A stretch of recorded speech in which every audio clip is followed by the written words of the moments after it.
GPSC ई ज्ञान में आपका स्वागत है। मेरा नाम तुषार चंद्राकर है। आज हम लोग अर्थव्यवस्था पढ़ेंगे और बजट पढ़ेंगे, लेकिन बजट पढ़ने से पहले हम लोग अर्थव्यवस्था के कुछ जो टर्म्स है उनको जानना जरूरी है। जैसे कि अर्थव्यवस्था पहले होता क्या है, ये आया कहां से। अर्थव्यवस्था जो प्राचीन काल से चलते आ रहा है, इसमें क्या होता है, हम लोग आर्थिक चीजों की जो व्यवस्था करते हैं ना, क्यों कर रहे हैं, किसके लिए व्यवस्था कर रहे हैं, कैसे व्यवस्था कर रहे हैं, उसको हम लोग अर्थव्यवस्था बोलते हैं। जनता के कल्याण को सही अर्थों में रखकर जो व्यवस्था करते हैं उसको अर्थव्यवस्था कहते हैं। अब क्या व्यवस्था कर रहे हैं, किसके लिए व्यवस्था कर रहे हैं, क्यों व्यवस्था कर रहे हैं और कहाँ व्यवस्था कर रहे हैं, इसी को हम लोग बोलते हैं अर्थव्यवस्था। अब दोस्तों हम लोग देखते हैं कि अर्थव्यवस्था का वर्गीकरण देखते हैं। वर्गीकरण जो है इसको कई तरीकों से किया गया। जैसे पहला है सरकार की भूमिका के आधार पर, ठीक है। इसमें 3 तरीके से वर्गीकरण किया है। पहला है पूंजीवादी, दूसरा है समाजवादी और तीसरा है मिश्रित अर्थव्यवस्था। अब हम लोग तीनों में स्वामित्व देखते हैं, किसका किसका स्वामित्व रहता है ना। तो इसमें जो है पूंजीवादी में निजी क्षेत्र का स्वामित्व रहता है, समाजवादी में सरकार का स्वामित्व रहता है और मिश्रित अर्थव्यवस्था में दोनों का स्वामित्व रहता है। अब हम लोग इसमें स्वामित्व के बाद हम लोग देखते हैं कि ये जो है नीति क्या नीति अपनाई जाती है। इसमें अहस्तक्षेप की नीति अपनाई जाती है। अहस्तक्षेप की नीति ये होती है, इसमें सरकार का कोई हस्तक्षेप नहीं होता है निजी कंपनियों पे, है ना। दूसरी होती है समाजवादी में। किस नीति में? समाजवादी में साम्राज्यवादी नीति अपनाई जाती है। साम्राज्यवाद मतलब सभी चीजों का जो निर्णय है सरकार लेती है, ठीक है। और मिश्रित अर्थव्यवस्था को हम लोग में कल्याणकारी नीति अपनाई जाती है, जैसे कि हमारे देश भारत में है ये।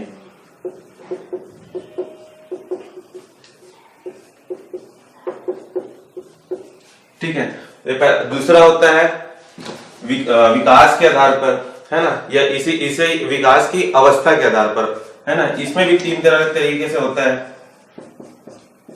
पहला है विकसित,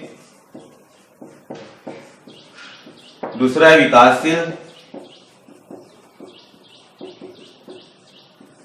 और तीसरा है अल्प विकसित।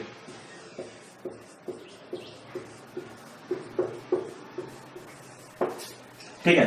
विकसित देश उस देश को बोलते हैं जिन्होंने अपने संसाधनों का पूर्ण दोहन कर चुका है ना, जिन्होंने औद्योगिक विकास काफी पहले से शुरू कर दी है ना।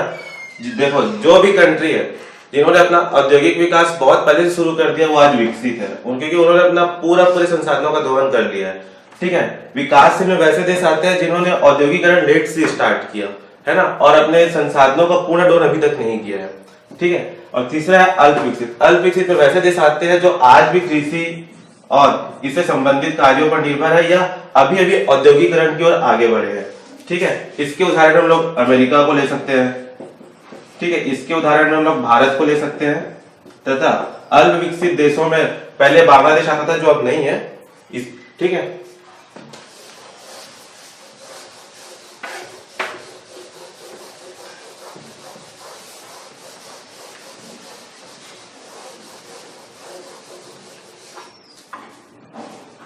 तीसरा है विश्व के संबंधों के आधार पर। विश्व के संबंधों के आधार पर 2 टाइप की अर्थव्यवस्था होती है। एक तो बंद अर्थव्यवस्था होती है और दूसरा होती है खुली अर्थव्यवस्था, ठीक है।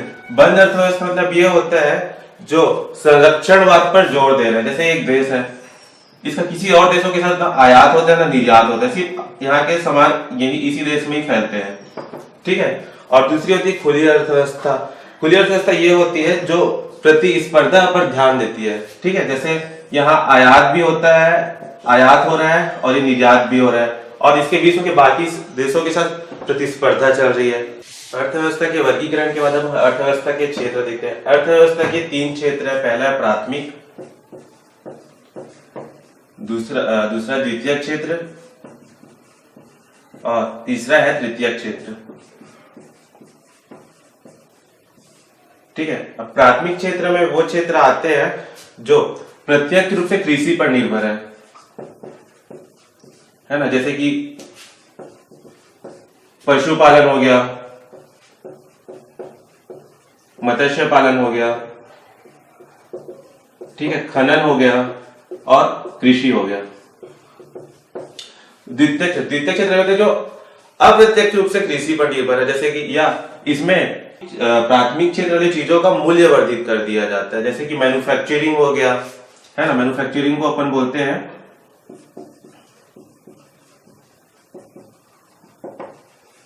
ठीक है, मैन्युफैक्चरिंग, निर्माण, विनिर्माण और प्रसंस्करण। ठीक है, मैन्युफैक्चरिंग, कंस्ट्रक्शन और प्रोसेसिंग।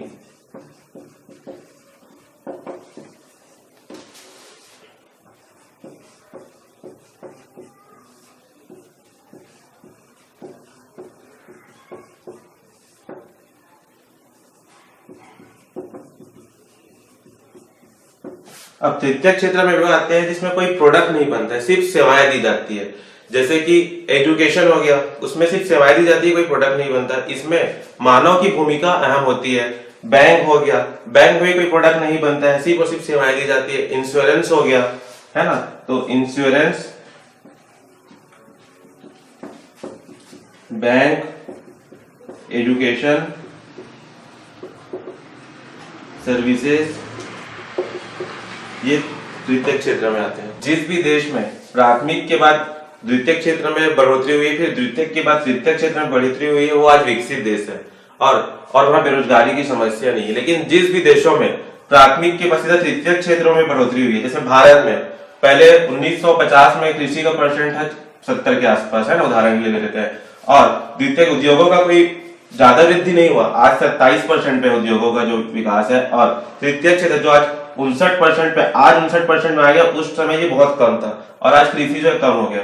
तो सीधा प्राथमिक से तृतीयक में है, तो उद्योग नहीं बने, है ना, उद्योग नहीं बने तो क्या हुआ, जो कृषि से जो लोग छूटे हुए थे उनको यहाँ नौकरी नहीं मिला, तो आज भी बेरोजगार हो गए, क्योंकि तृतीय क्षेत्र में सिर्फ उन्हीं लोगों को नौकरी दिया जाता है जो पढ़े लिखे हुए हैं। जो पढ़े लिखे नहीं थे वो यहाँ कर्मचारियों के रूप में काम करते हैं या लेबर के रूप में काम करते हैं, पर उद्योगों का विकास भारत में हुआ नहीं है, जिससे वे आज बेरोजगार हो। भारत में आज बेरोजगारी की जनसंख्या बहुत ज्यादा है। हम दोस्तों आर्थिक वृद्धि पढ़ते हैं। आर्थिक वृद्धि नाम से हम लोग समझ रहे हैं, आर्थिक मतलब, है ना, आर्थिक रूपों में वृद्धि। अब आर्थिक रूपों में वृद्धि किस किस चीजों में हो सकती है, राष्ट्रीय आय में हो सकती है, प्रति व्यक्ति में आय में वृद्धि हो सकती है। ठीक है, तो हम राष्ट्रीय आय, प्रति व्यक्ति आय देखते हैं। अब राष्ट्रीय आय पढ़ने से पहले हम लोगों को इससे पहले कुछ और चीजों को जानना जरूरी है। ठीक है, जैसे पहला है जीडीपी, इसको बोलते हैं सकल घरेलू उत्पाद।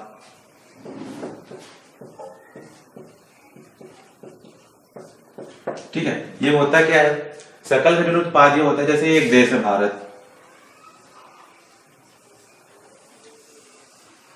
है ना, इसके सीमा के अंदर कुल उत्पादित वस्तुएं, ठीक है, कुल सेवाएं, इन सभी का जो योग है उसको हम लोग बोलते हैं सकल घरेलू उत्पाद।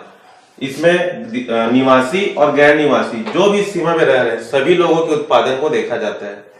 ठीक है, अब ये हमेशा परसेंट में निकाला जाता है, जीडीपी वृद्धि जो हमेशा परसेंट में याद किया जाता है ना, और इसको एक साल में निकाला जाता है। ऐसा नहीं कि इसको एक साल में ही निकाला जाए, इसको एक दिन, 2 दिन, एक सप्ताह, एक महीना, हर दिन निकाला जा सकता है। लेकिन भारत जैसे व्यापक देश में हर दिन निकालना एक कठिन हो जाता है, इसलिए इसको हम लोग एक साल में गणना करते हैं इसकी, है ना, और हर क्वार्टर में भी निकालते हैं। क्वार्टर मतलब ये होता है हर 3 महीने में।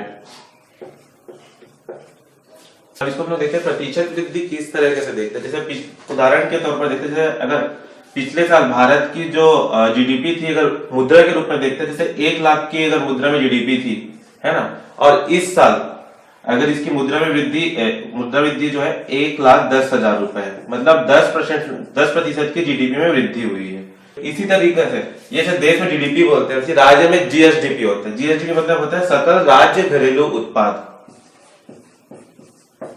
इसमें क्या साथ है, जैसे छत्तीसगढ़ है अपना, ठीक है, छत्तीसगढ़ में जो छत्तीसगढ़ के निवासी हैं और दूसरे राज्य के निवासी तथा विदेशी तीनों के द्वारा जो सर्विसेज, है ना, और जो प्रोडक्शन और इनडायरेक्ट कृषि, यहां भी इनडायरेक्ट कृषि आएगा। इनडायरेक्ट कृषि मतलब ये होता है सीधे कृषि ना होके इनडायरेक्ट कृषि मतलब उसको कोई उत्पाद बना दिया गया, जैसे रेशम से अपन कपड़ा बना दिया गया, ठीक है, तो रेशम एक कपड़े में रेशम जो है इनडायरेक्ट हो गया, है ना, उसी को अपन बोलते हैं इनडायरेक्ट कृषि। जीडीपी की में अगर वृद्धि होता है तो ये देश के लिए अच्छा इंडिकेशन होता है। क्यों? जीडीपी में बढ़ेगा तो मान लो कि इस बार देश की जीडीपी हो गई, हमारे देश की जीडीपी इस साल $2 ट्रिलियन की हो गई है, ठीक है, और इस साल जीडीपी के रैंक के हिसाब से भारत का स्थान विश्व में 7वें नंबर का है, ठीक है। अब जीडीपी में वृद्धि होती है तो इससे क्या होता है, देश में पैसे में वृद्धि हुई, पैसे में वृद्धि हुई तो सरकार अपने ज्यादा से ज्यादा योजना बनाएगी तो उसमें ज्यादा से ज्यादा खर्चे हो गए, है ना। जैसे स्टार्टअप प्लान में खर्चा कर रहे, स्टार्टअप में ज्यादा से ज्यादा उसमें इंडस्ट्री आएंगे तो लोगों को रोजगार मिलेगा, है ना। मतलब टोटल एक इंजन चलना अच्छे से स्टार्ट हो गया, देश का इंजन। इस तरह से जीडीपी बढ़ना एक अच्छा इंडिकेशन होता है, ठीक है। और जीडीपी को हमेशा फॉरकास्ट भी किया जाता है, ठीक है। जीडीपी को कौन फोरकास्ट करते हैं? वर्ल्ड बैंक फोरकास्ट करता है, आईएमएफ फोरकास्ट करता है ना, इंडियन गवर्नमेंट भी फोरकास्ट करती है, ठीक है। जैसे कि आईएमएफ ने इस साल 7.6 भारत में जीडीपी में वृद्धि रहने का फोरकास्ट किया हुआ है, भारत सरकार ने इसको 8% होने का फोरकास्ट किया हुआ है ना। और अभी पिछले कुछ सालों से जो फोरकास्ट कर रहे हैं थोड़ा कम आ रहा है। इसका रीजन ये है कि अभी भारत में 2 साल से अच्छा मानसून नहीं हो रहा है, अच्छा मानसून नहीं हो रहा है तो यहाँ कृषि में थोड़ी कमी आ रही है। कृषि में कमी आती है तो उद्योगों से प्रभावित होते हैं, उद्योग प्रभावित होते हैं तो उनमें उससे सेवाएं भी प्रभावित होती है, इसलिए अभी फोरकास्ट जितना किया जा रहा है उससे कम हो रहा है। दूसरा है जीएनपी। जीएनपी मतलब होता है सकल राष्ट्रीय उत्पाद। अब देखो जैसे ये भारत एक देश है, ठीक है।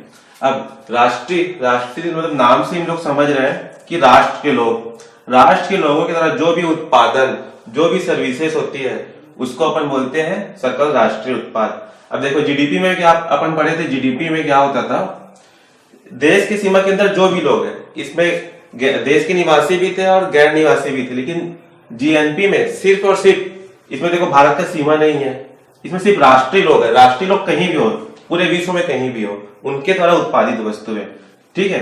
जैसे अगर अपन जीडीपी में इसमें देखो देश के निवासी और गैर निवासी भी है, तो गैर निवासी पहले हम लोग हटा देते हैं तो मैंने -M कर दिया, है ना, ये गैर निवासी को शो करता है। और इसमें बाहरी लोगों को भी, मैं भारत में जो राष्ट्रीय लोग है, देश के जो लोग हैं उनके द्वारा उत्पादित जो वस्तुएं हैं, जैसे उसको मैं X मान लेता हूँ, जोड़ देता हूं तो ये जीएनपी हो जाता है। मतलब सकल राष्ट्रीय उत्पाद क्या हुआ, जीडीपी में अगर हम लोग गैर निवासियों के, देश के में जो गैर निवासी रह रहे हैं उसको अगर हटा देते हैं और जो देश के निवासी भारत के बाहर में रह रहे हैं उसको अगर जोड़ देते हैं तो ये हो जाता है जीएनपी। अब हम पढ़ते हैं एनएनपी। एनएनपी मतलब होता है शुद्ध राष्ट्रीय उत्पाद। शुद्ध राष्ट्रीय उत्पाद और सकल राष्ट्रीय उत्पाद, दोनों में राष्ट्रीय उत्पाद है लेकिन यहाँ सकल है, यहाँ शुद्ध है। अब दोनों में डिफरेंस देखते हैं क्या होता है। जो जीएनपी होता है ना, उसमें हम लोग मूल्यह्रास को अगर घटा देते हैं तो वो होता है एनएनपी। अभी मूल्यह्रास है क्या, जैसे मैंने एक साइकिल खरीदा 2016 में 1400 रुपए में, ठीक है, इसको मैं 2017 में बेचता हूं तो ये सेकेंड हैंड हो जाता है। मतलब इसका रेट अगर कोई लेगा तो इसको 1200 या 1000 में लेता है, तो मेरे को 200 या 400 रुपए की हानि हो रही है इसके मूल्य में, है ना, क्योंकि मैंने उससे 1400 में लिया था और आज इसकी मूल्य 1200 और 1000 है, तो मेरे को 200 रुपए या अब मेरे को 200 रुपए 400 रुपए की जो हानि हो रही है, मतलब मेरे को इस साल इसका जो मूल्य, साइकिल का मूल्य जो है 1200 रुपए हो गया, तो यहाँ जो 200 रुपए कम हो रहा है मूल्य, उसी को अपन लोग बोलते हैं मूल्यह्रास, है ना, इसी को बोलते हैं शुद्ध राष्ट्रीय उत्पाद, ठीक है। अब आप अगला राष्ट्रीय आय देखते हैं, ये चीज हमेशा हम याद रखेंगे, राष्ट्रीय आय की गणना हम हमेशा एनएनपी पे करते हैं। अब हम देखते हैं चौथा राष्ट्रीय आय। राष्ट्रीय मतलब नेशनल इनकम। अब ये राष्ट्रीय आय को हम लोग 4 तरीकों से देखते हैं, है ना, साधन लागत, बाजार मूल्य, स्थिर कीमत और चालू कीमत। अब आपके दिमाग में एक ख्याल में आ रहा होगा कि इसको ये 4 चीजों देख रहे हैं, इनको ये 4 चीजों में क्यों नहीं देख रहे, क्योंकि यहाँ पे प्रोडक्ट है और ये इनकम है, ठीक है। इनकम को इस 4 चीज में देख सकते हैं लेकिन प्रोडक्ट को हम इस 4 चीजों में नहीं देख सकते, 1 या 2 चीजों में देख सकते हैं, इसलिए हम इस चारों चीजों को देखते हैं। साधन लागत क्या होता है उस उदाहरण से हम समझते हैं। जैसे मैं साइकिल बना रहा हूं तो साइकिल बनाने के लिए क्या क्या साधन लगेगा, लोहा लगेगा, ठीक है, और क्या लगेगा, रबड़ लगेगा टायर के लिए, और क्या लगेगा, प्लास्टिक लगेगा, और प्लास्टिक के अलावा क्या लगेगा, पेंट लगेगा।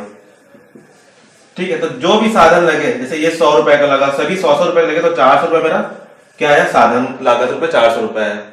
ठीक है, अब बाजार मूल्य देखते हैं। जैसे 4 रुपए में मैं बताया, तो मैं 400 में तो नहीं बेचूंगा, 1000 रुपए में बेचूंगा, तो ये बाजार मूल्य हो गया 1000 रुपए। ठीक है, अब स्थिर कीमत और चालू कीमत देखते हैं, ये क्या होता है। देखो, साधन लागत को भी स्थिर कीमत पे निकालते हैं और चालू कीमत पे निकालते हैं, तथा बाजार मूल्य को भी स्थिर कीमत और चालू कीमत पे निकालते हैं। ठीक है, ये होता है कि हम लोग देख लेते हैं। स्थिर कीमत मतलब ये होता है कोई एक बेस ईयर मान लेते हैं, है ना। जैसे पहले भारत सरकार जो है पहले 2004-05 बेस ईयर मानता था, और अभी इसको बढ़ा के 2011-12 कर दिया गया है।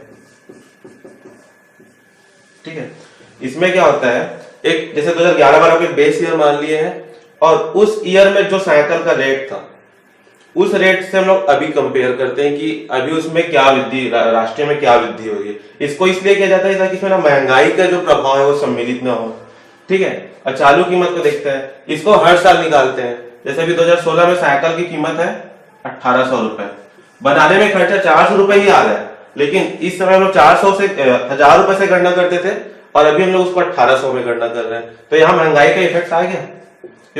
इसका रेट क्यों बढ़ा है, साधन लागत तो उतना ही लग रहा था, लेकिन देश की महंगाई बढ़ गई है। महंगाई बढ़ी तो सभी ने अपना अपना जो वो मार्जिन है बढ़ा दिया, मार्जिन बढ़ा के इसका रेट क्या हो गया, 1800 रुपए हो गया। राष्ट्रीय आय की जो गणना जो है, इसको सीएसओ, सेंट्रल स्टैटिस्टिकल ऑर्गेनाइजेशन, केंद्रीय सांख्यिकी संस्थान,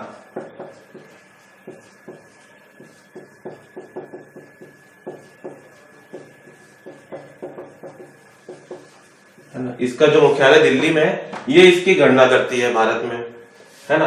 और राष्ट्रीय आय की जो गणना जो है साधन लागत पे करते हैं, लेकिन अभी जो है 2014 के बाद से राष्ट्रीय आय की गणना जो है बाजार मूल्य पे कर रहे हैं। अंतरराष्ट्रीय स्तर पर भी बाकी देश जो है बाजार मूल्य पर ही नेशनल इनकम की गणना करती है। अब हम राष्ट्रीय आय देखते हैं कि राष्ट्रीय आय क्या होता है, साधन लागत पर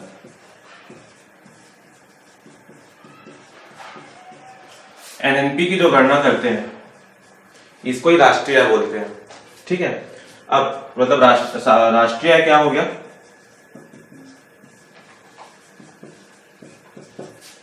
एनएनपी एक साधन लागत पर।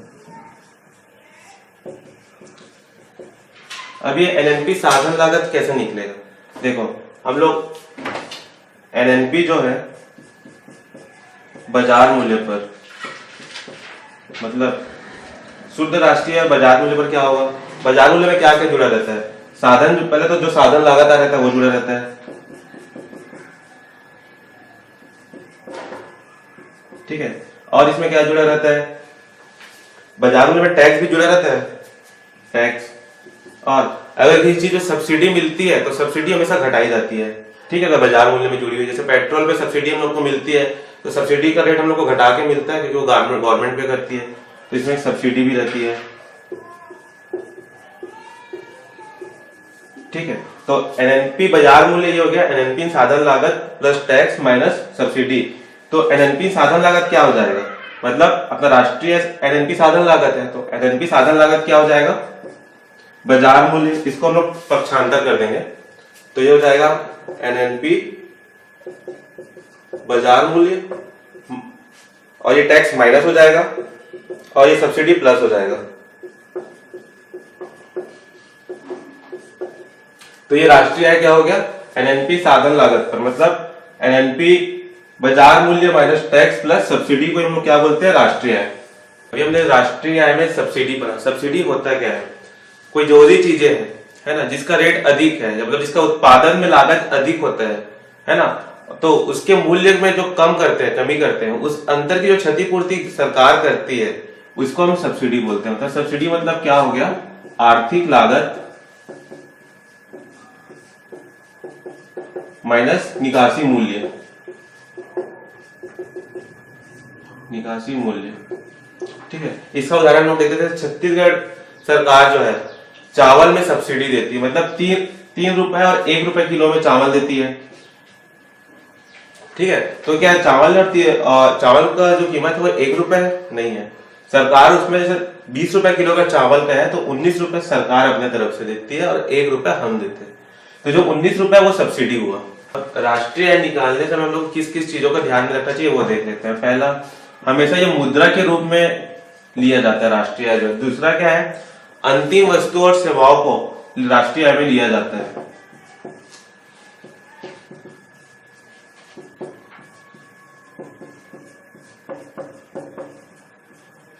तीसरा, इसमें घरेलू कार्य को नहीं लिया जाता। घरेलू कार्य और घरेलू कृषि जो करते हैं उसको नहीं लिया जाता। घरेलू कार्य मतलब जैसे कपड़ा धोना, बर्तन मारना, ठीक है, और घर में जैसे हमने आम का पेड़ लगाया है और उसको हम लोग उपभोग कर रहे हैं तो इसको नहीं लिया जाता है।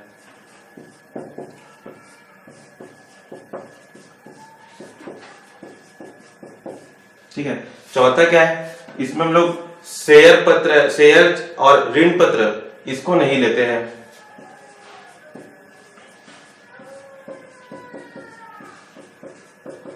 ठीक है। और पांचवा जो है, इसमें हम लोग जो हस्तांतरण मतलब भुगतान मतलब ये होता है जैसे पेंशन है, ठीक है, महंगाई भत्ता है, ये सबको नहीं लिया जाता है।